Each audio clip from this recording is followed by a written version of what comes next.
Hello, Whitney. It's great to see you again. I know it's been a couple weeks since I've seen you. Just wanted to kind of see how you were doing and kind of check in where you're at right now. Yeah, I'm doing all right. Since I've seen you last, we had some family come in town and we went on vacation for the weekend and it was really fun, but coming back was kind of difficult and um, saying goodbye is always difficult, but it just seemed a lot more difficult this time. So past couple weeks have been okay, but today I'm just a little sad because we had to say bye to family. Okay. Obviously, saying bye to family is always not the best, but what exactly do you mean when you say it's been difficult? What does that really mean to you? I think I just recently officially moved out of state from where family is. And before it was just for school, but now it's a little bit more permanent. And so I think that having them in town brings a sort of sense of security because it reminds me of home and having family in town. And then when they leave, it kind of reminds me that there is a lot of distance that separates us. And it's just something that I'm not used to because I've never lived far from home for long extents of time. When you say security, do you not feel any kind of security here in Arizona? I do. I think that I just am still trying to figure out what it looks like to relocate completely somewhere. And so it's almost just like a safety, but it's like a safety blanket. Like, oh, this is familiar. Family's in town. It reminds me of home. It's just more familiar. And whereas now I'm just trying to figure out how to make here familiar. And how long ago did they leave?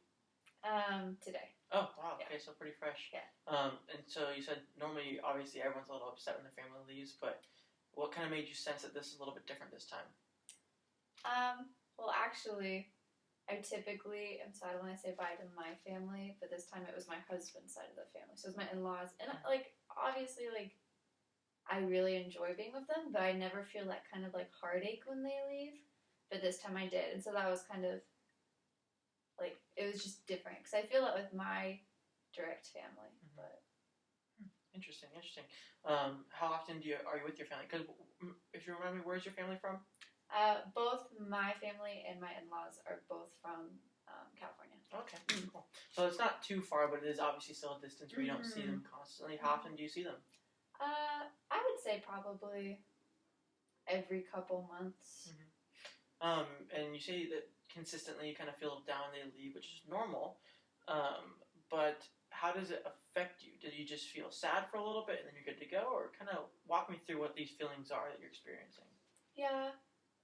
Usually I feel sad for the day and maybe a couple surrounding days too, but it usually when they're here it's great and we spend a lot of time with them, and then when they leave it's super sad.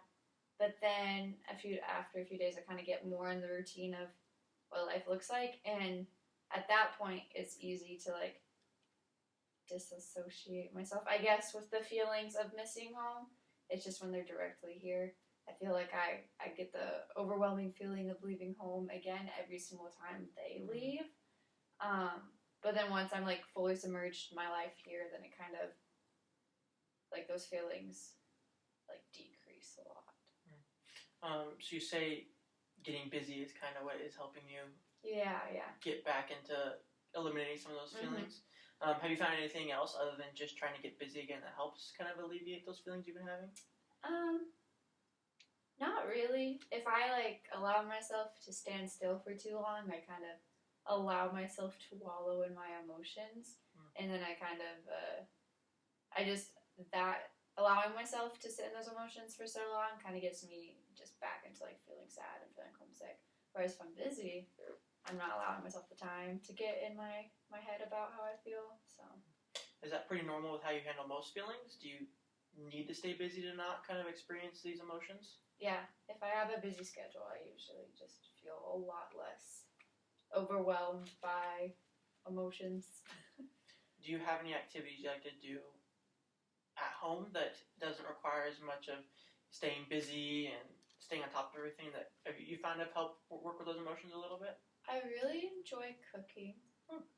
It's something that I've recently gotten into, I don't know if it's because like it's kind of like an art piece, I guess, for lack of better words, and then being able to see how people enjoy the food, it makes me feel good. Like, hey, like I was able to make that, and now you're able to enjoy it. But it's this weird balance of like staying busy keeps me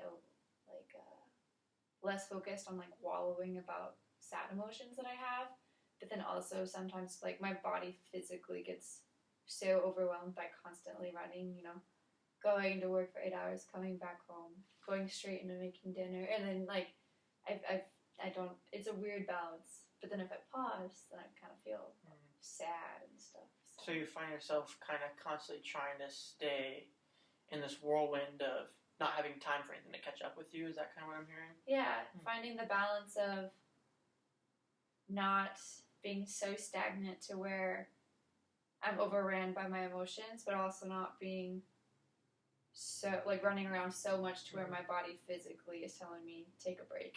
Yeah, and that's good that you acknowledge that. A lot of times people won't acknowledge that there is a balance between being too busy and not doing anything at all. It seems to me that you're kind of trying to lean towards more staying way too busy that will run you down. So I guess I kind of want to just go through some possible situations, maybe some solutions that we can kind of brainstorm together. Or what are ways that we can try to not distance ourselves from how you feel about family, because that's normal. It's normal to miss family, but handling emotions in general without needing to stay busy. Are there any things that you can do in the home? Is it reading a book? Is it, you said you like cooking? More things along those lines that don't require as much out of you that are still able to kind of help keep your mind off of things. Yeah, it's really ironic because I find a lot of peace in like sitting down and like scheduling out my week, but then also like that can also be a source of like stress of like seeing how scheduled out my week is. So it's weird because I enjoy sitting and like organizing my week and putting it down on paper, but then sometimes when I step away, when I'm done doing it, I'm like, oh my gosh, how am I going to get through this week? There's so much going on. Yeah. So it sounds like that's still weird. That's still kind of centered around though being busy all the time because you're trying to schedule out your week. I'm thinking more things like cooking that don't require you to come home and then be exhausted because you have to continue going for the next 4 hours before you go to bed. Some activities. Let's try to think of maybe 2 or 3 activities that have in the past been enjoyable that don't require a lot out of you physically and emotionally. I really enjoy swimming.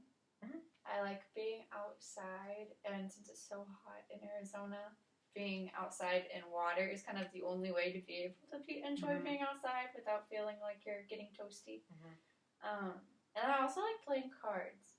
But whenever I do both of those things, I almost feel antsy. Like, they're both 2 individual things I really enjoy doing.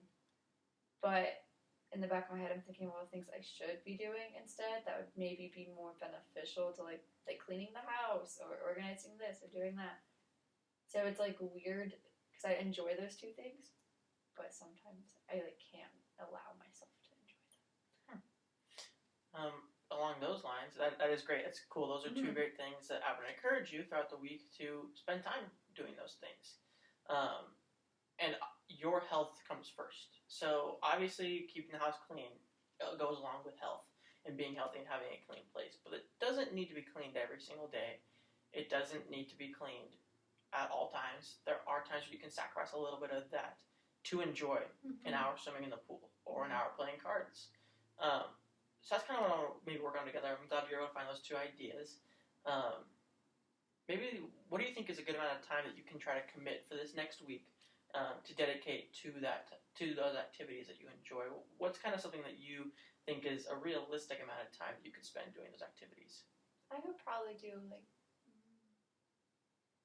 do you think 30 minutes a day is too much? I think that might not be enough. Okay. I think 30 minutes is a good place to start, though. Okay. 10 minutes playing cards, 15 minutes playing cards, 15 minutes swimming. I don't know if it'll do much for you in the grand scheme of things because you say that you need to stay busy.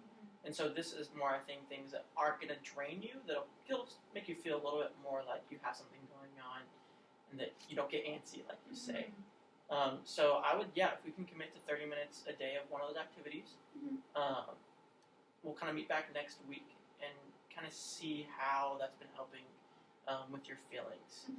We are getting pretty close to the close of the session. Is that kind of something that we can agree on? Yeah, that sounds like a good plan. Okay, awesome. Well, Whitney, it's great seeing you as always. And I believe it's every 2 weeks. So in 2 weeks from now, we'll kind of read dialogue and see where we're at. Sound good? All right, great. Thank you so much. Of course. Have a great day.